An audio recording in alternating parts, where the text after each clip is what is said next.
Now stay straight to take US 101 ramp. 101 South. Hey, sorry about that. I ran out of storage, and then I deleted some videos I'd already put on my computer, but I didn't get any free storage. And I was about to submit a bug report through my vlog, which is actually, it's probably going to become a recurrent video. I think I'll have video segments where I submit bug reports to my teammates as I discover them in our equipment while using them to fight a war against our corrupt management. Oh, that'd be so fun. You guys can, in the same way that like the people back home would make, you know, bullets and tanks for the fellows fighting overseas in the histories of yore, in the past, in the wars of yore. So too can you guys up armor me as I wage war against our corrupt management and bring us justice in the domain of labor rights. Long live Apple. And long live quality. I think that's actually related. I doubt Apple will live long without quality. Where was I going with this? Anyway, I don't remember. Anyway, let me give you guys an update about what's afoot. So I was over in Santa Cruz. That was the last vlog, and I was actually just back in San Francisco this last week. Oh yeah, no, I remember what I was going to talk about. So it seems like these restraining order things. It's like a very mild form of police intervention, which is good and bad. I mean, frankly, it's good because there's a lot of assholes hassling Americans. And the fact that an American can go to a court and say, you know, keep this, like, this asshole's hassling me, help me. That's great. Because what the court guide says is it gives you like a little paper, and then you can take a photo of the person harassing you, and then you show the photo to the police, and then the police go over to the person and they'll usually just say, next time we arrest you. And then next time they usually do arrest him. And let's jump to the end. Like the classic situation here is a jilted boyfriend harassing an ex-girlfriend. Although now I'm realizing, am I just a jilted boyfriend of Apple? I don't think that's the right allegory, though. Yeah, I mean, it really depends, though. It's more of like there's a love triangle where I love Apple. These greedy managers love Apple's money, and Apple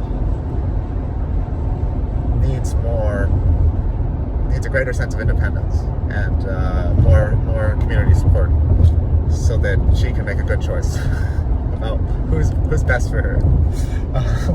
So I guess I'm running around to say I don't think I am Apple's harassing ex-boyfriend.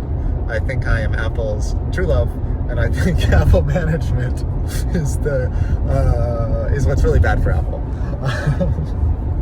But I'm gonna let Apple make her own choice. I'm not gonna, like, obviously, how could a petty little thing such as I influence the decisions of such a grand and majestic goddess? What a silly suggestion. But I do have faith that I am the true champion of Apple, and that she will choose me among the contenders fighting for dominance in this silly game of ours, this silly competitive dance. Anyway, these restraining orders, very mild. So remember, as we've discussed in the past videos, the police are way overtaxed. So anytime like you're interfacing with like police action X, the police administering action X like administer 1,000 actions of class X a year. So I'm just one of I'm just one of this collage of restraining orders that these people who are really like, society wouldn't work without these guys and gals. And so it is nice, and it's hard work. But I guess I am sort of just exploiting the fact that there's like a constant waterfall of court documents that these people have to serve. And so it seems like what's going to happen is like they schedule these court appointments on a 3-month rotation. And at each time they're going to call the sheriff's department and have the sheriff attempt to serve me these documents. Where am I going here? Oh, and so I guess like that's just like, I guess we'll see how long that lasts. That's going to be part of my 3-month routine.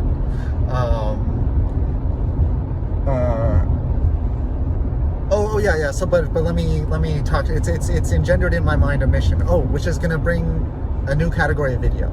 So we have policing is hard. That's a category of video. Bug reports. That's a category of video. Oh, and then side missions. Side missions are a new category of video. So let's first establish the main mission. The main mission is to expose this fraud crime. And again, I don't want to be selfish. Like, it's not how to put. I guess it is a little selfish because I was the only. There could be other victims. It's this. Okay, yeah. So let me be clear about the reason I'm so concerned about this fraud crime. Even though I am the only concrete victim that is known, the people who committed this crime did it in a way that makes it look like they do it all the time. They were altering emails in a way that made their crime obvious, and they didn't even bother to proofread the email. So imagine how many times you'd have to commit a crime before you'd be so lazy that you would send an email that would put you in jail and not even catch the error by proofreading. Like, you would only have to read the email once in order to catch this error. They didn't even read the criminally altered email before. So it literally, like, here's how it went. They opened up a document that they were required by law to send me. Then they criminally altered it. And then they sent it. And you're wondering, Brian, did they proofread it after they criminally altered it to make sure it wasn't obvious that the criminal alterations had occurred? No, they didn't do that. And so that's evidence that this is a patterned crime. That's evidence that this crime is highly repetitious. In fact, it's evidence that this person was actually like under time pressure while committing the crime, almost as if they have to commit the crime in like multiple times a day. So, and to be clear, the only reason I uncovered this crime is because I didn't know that disability insurance existed.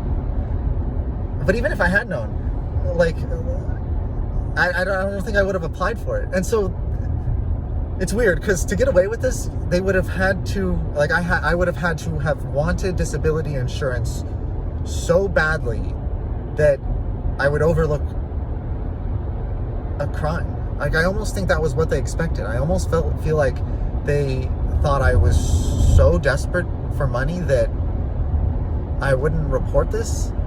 But that almost makes it sound like some kind of exotic form of workplace bullying. I don't know. This is why we need an investigation. Okay, anyway, but let me get to the side mission video. This is a side mission video. A video where I talk about the side missions. Oh, I haven't declared the main mission. It's so hard because I don't even know what the crime was. Maybe the main mission is just for me to understand what the motive was. That sounds like a first good step. That'd be really fun, actually, knowing what the motive was.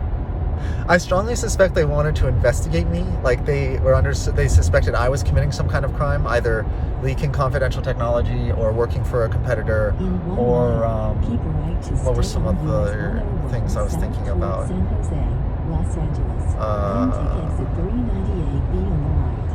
I don't know, like there's so many things like they could have been concerned about. It's mostly a joke, but we do have very high security. And by joke, I just mean it's not very effective. All this horse shit that went wrong, and no security measures in place to stop it. Anyway, so yeah, let's just say that's the main mission. The main mission is me figuring out what the motive was for this fraudulent enrollment. Because once I know that, everything else is probably going to come into place, and the next step will become a little bit more clear. I mean, plus motive is going to define, I guess, the actor and the crime, or the category of crime. Like, what were they? Because again, they weren't trying to profit. No one directly got money in their pocket from the fraud. That like the only thing, the result was that it just got payments appeared in my account that didn't make sense to me. Now keep right to stay on US 101 side. But there was some motive. I really think it was they wanted to investigate me for some reason, and then enrolling me in disability insurance.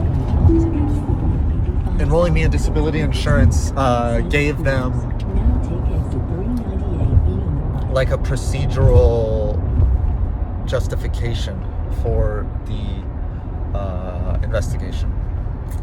But let me give you guys this side mission. Part of this whatchamacallit, restraining order mentions that I sent that photo of that bullet to that guy.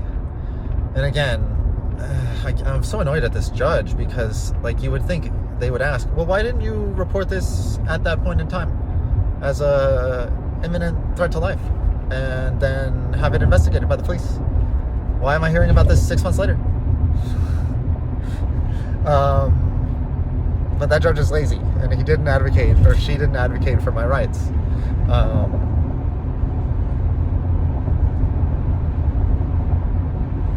Anyway, they also want me to surrender my weapon, which of course is offensive, and I don't, but it actually is, like, it makes sense from their perspective, especially the police's perspective. Like really more and more, I'm just starting to see the police as like these people who keep people from killing each other, and everything else is basically free game. And if you think to yourself, well, that doesn't like mean that like a bunch of bullshit fraud and white collar crime goes like uninvestigated and unpunished? Yes, that is what it means. That's why you have to get involved and hold management accountable. So yeah, they want me to surrender my weapon, and from their perspective, it makes sense, because just reading the, if you don't have background, like frankly, it would take like 30 minutes to an hour to give them enough background to help them understand that I'm actually just a desperate fraud victim pleading for justice. Anyway, I don't have half an hour, and they're not going to give me half an hour.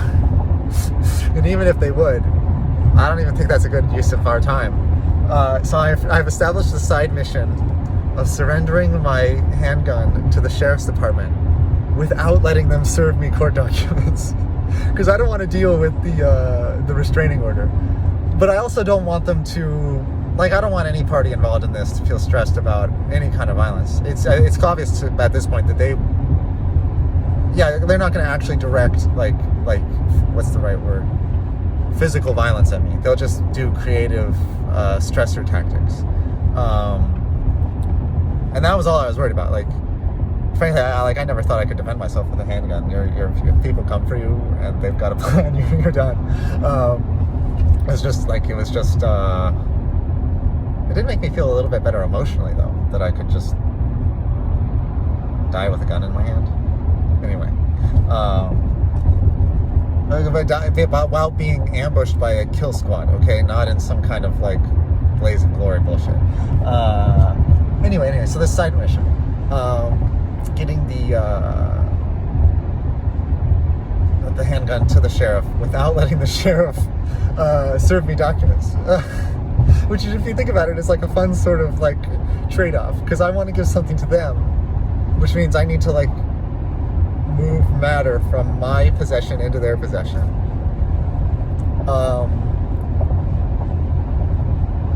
But I also, at the same time, I want to prevent them from giving something to me. So I don't want to let them move these court documents from their possession into my possession. So I need this to be a very one-way transfer. And so you're probably thinking, well, just leave it somewhere and call them and tell them to pick it up. Exactly. Exactly. And it's fun too, because these fellows, this one guy named Moreno, I don't know if he's funny or annoying. He was annoying in a funny way. And I'm gonna try and milk him for some YouTube content. Oh yeah, that's what I'm getting to. So he called me, or he started annoying me by text message last night. And we scheduled a call for today at 3. Where was I going with this? Oh yeah. So I'm gonna see if I can actually drop off the weapon before that and turn this phone call with Moreno into a weapons exchange call, or not like an exchange. surrender, weapon surrender. Although I don't want to, like, I'm not surrendering. That's not the right wording. Well, because I'm not in a fight with the police. The police are technically on my side. They're just too stupid to know it. I'll learn you. I'll educate you fuckers. You will know whose side you're on. I will make sure of it. So it'd be fun if I could turn that call into a, like if I could instruct him to pick up the weapon. Because that would turn the call, that would turn him into my dog, my policeman servant. He's actually a detective. So he'll be he'll detect my indignation. Anyway, that sort of puts a time constraint. This is an interesting, this will be a fun episode. Okay, I'll try and do this as like a sequence of clips. Anyway, so the call I have with Moreno's at 3, and it's 11:30 right now, and I'm 35 minutes from the Santa Cruz County Sheriff's Office. By slight turning force. Okay.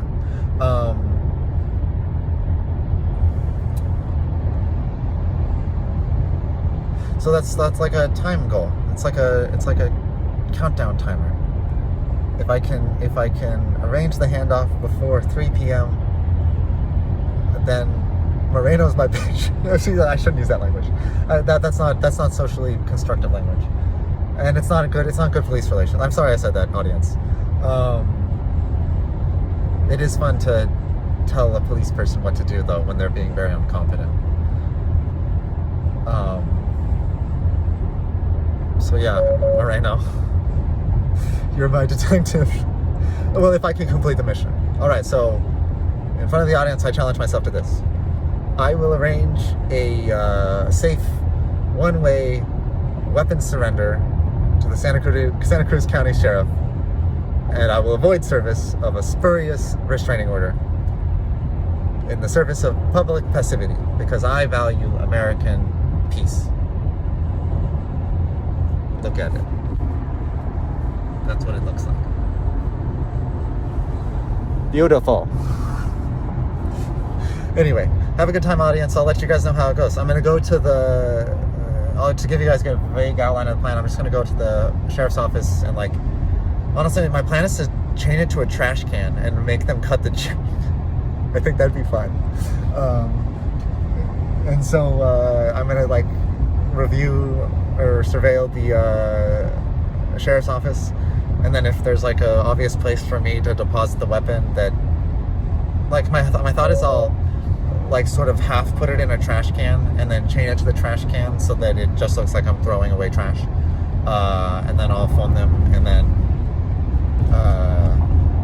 tell them about the location of I'll put it in a box. It'll be in the like a firearm, a handgun box.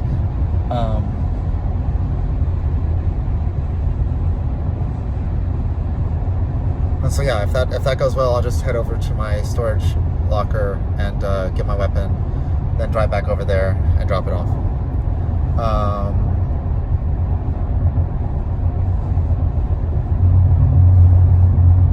Yeah, I mean, I'll have to think through it. Like, I guess I need to be wary of not violating any firearm laws. What you can do is, in California, you can store your firearm in a locked box, and you have to put it in your car and then drive to and from some kind of legal use for your firearm. And that's the only legal way to transport a firearm. And so, like, you can't just, like, do a little stop at McDonald's or whatever. The idea is they don't want people with firearms in their cars unnecessarily, but they need to respect your right to go and do things like train with your weapon. Anyway, so surrendering a weapon, like, what's complex is I haven't been ordered to surrender the weapon. They just sent me the order by email and asked me if I would accept service. And so it's very interesting because I know about the order, but the order doesn't have any, like, contemporary judicial consequence at this moment. because as far as the law is concerned, I don't know about the order, which is interesting. It's like this brings us to another interesting point, like another interesting like just aspect about our world, which is that the law system is basically a computer run with clerks and documents. The clerks know the rules, and then people submit documents to these clerks as if in the same way that they might enter like your ATM code into a ATM. You give them something, and then they, like a computerized methodology of paperwork goes into action. And it's funded by our tax dollars. But what's interesting to me is that like that system existed long before computers, and people were designing bureaucracies like that like more than 1,000 years ago. And what's interesting is like you could even say that those were somewhat computational architects. Like those architects weren't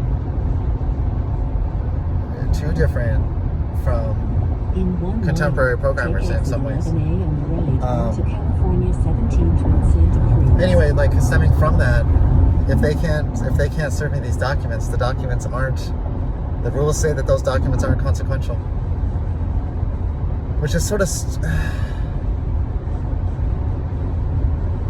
So I'm thinking right now, what if I was harassing like an ex, and I was able to, like, I don't even want to talk about it because I'm worried that some asshole is gonna think, oh, if I can just avoid service, I can harass my ex-girlfriend. That's Brian did it. Brian harassed the Apple managers. Wait, did I get off too early? Oh, poo. Oh well. Anyway, I'll let you guys know how the mission goes. In 500 feet. I'm not sure. I guess that'll be another. Maybe I'll do how policing's hard, and then how policing's.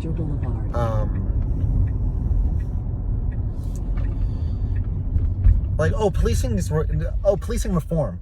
So what I'll do is I'll blur in police reform videos with the policing is hard videos. I'll try and suggest ways we could reform the police. In ways that would solve these problems. And so here, what I would like to, they should have fucking called me. Holy shit. If the judge had just called me and said, hey Brian, there's some people who brought me a goddamn restraining order. They're saying you're a violent threat. I could have said, no, that's silly. I've got a long documented list of criminal reports. See, that's what's painful about the restraining order. Absent from it is every crime report I attempted to make. Like, imagine you made 10 crime reports, and then you had 3 arguments with your coworkers while making those 10 crime reports. And then imagine your coworkers took your 3 arguments to a judge and said, "This man is irrational and violent." And they didn't mention anything about the 10 crime reports you had made. But that's what this document is. This document is literally a list of the arguments I had with my coworkers that ignores my, like, what's the right word? My numerous crime reports. And that's what's painful, because this was submitted to a court. And you would think if anything would be relevant in a court submission that discusses criminality and criminal risk, it'd be all my crime reports. But hey, if you can pay a lawyer to file something and harass another citizen, you get the courts to infringe on rights. And I guess there's another lesson here. Let me end this out as a how to fight large corporations. Large corporations will use angry behavior against you. One of my favorite, like, not proverbs, but colloquialisms is that anger doesn't play well on camera, and it really just never plays well on record, because it it makes it seem like at that moment you perceive yourself as losing. Which honestly, like, I was stressed about being killed. I reported that to many departments, and I also bought a lot of body armor. And I just mentioned that because I was afraid at that point in time. Anyway, even whether or not you're afraid, you shouldn't behave in an angry way, because to whatever extent that's recorded, it will compromise the audience's perception of you as a calm actor, which is almost always an asset. All right, well, I'll let you guys know how this side mission goes.